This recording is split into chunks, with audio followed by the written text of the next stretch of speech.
So Apple just finished their 2017 event where they announced the new iPhones and also new Apple TV, a new Apple Watch, and I'm going to tell you all about that and tell you what I think. Apple started off its event and it jumped into the new Apple Watch.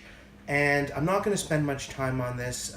Basically, they redesigned a whole bunch of the internals and whatnot, made everything better. But the big change really is they added LTE.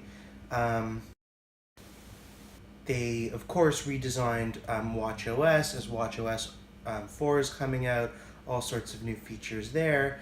But really, the Apple Watch is quite good at what it does, great as a fitness tracker, great to manage notifications, to have Siri on the go.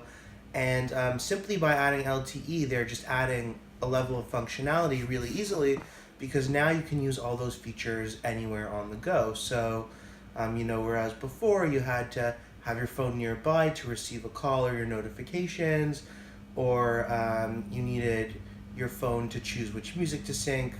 Now you can really easily just access Siri from anywhere and tell it to play you one of the 40 million songs on Apple Music. Of course, you need a subscription, or you can make that call from surfing in the ocean, or anything else really that you would want to do over the internet.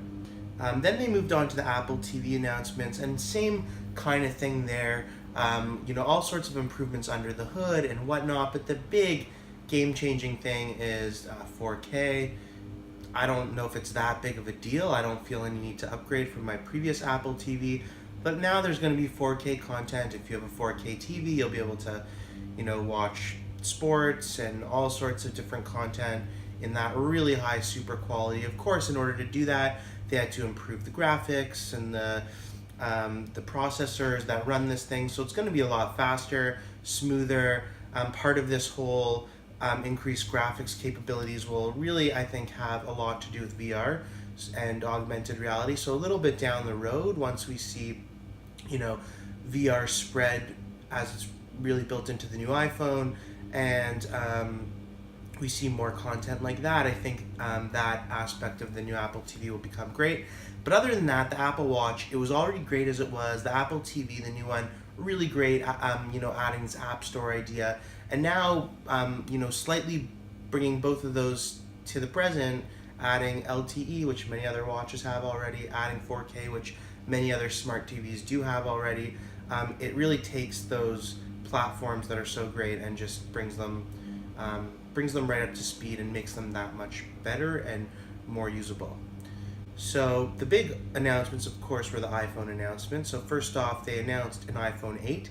And essentially this is the same design as the current iPhone 7, just slightly improved all around the board. To me, it's more of a 7S kind of model, but they opted for calling it the 8. The big notable differences are, improved camera. Instead of a metal back encasing, it's now going to be glass, which will allow wireless charging, and they've really just ramped up everything else around the board. So it's going to be much smoother, feel better, faster, and it'll take better pictures, do everything you'd expect in that awesome iPhone experience, but up to for 2017, 2018 standards. And so that'll be really great. But the real big announcement was the iPhone X, or they're calling it the iPhone 10. This is iPhone 10. I find this really confusing. Why would they release the iPhone 8 at the same time as the 10? Where's the iPhone 9? Not really sure, but basically the iPhone 10 is the real new innovation, and that basically brings an entirely new design. The whole front is screen. There's no home button. There's no bezels really to speak of. And in order to do this, basically they made the screen a lot better. They've created ultra, whatever they called it, ultra retina display, so higher pixel density. The images are going to look nicer.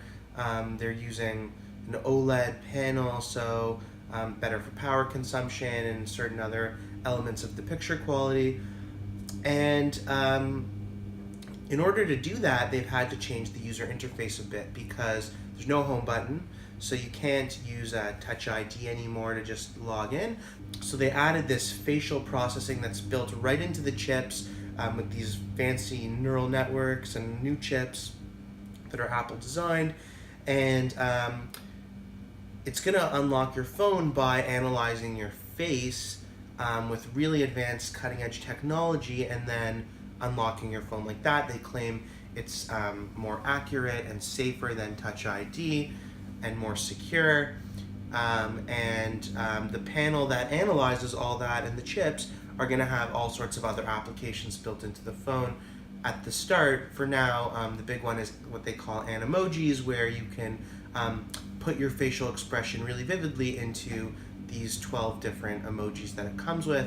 Similarly, they worked with Snapchat to build some of those face effects that are much more realistic and tied to your actual facial features. And it's really interesting. So I'm not sure I feel about that. I definitely would have loved Touch ID on there in some way.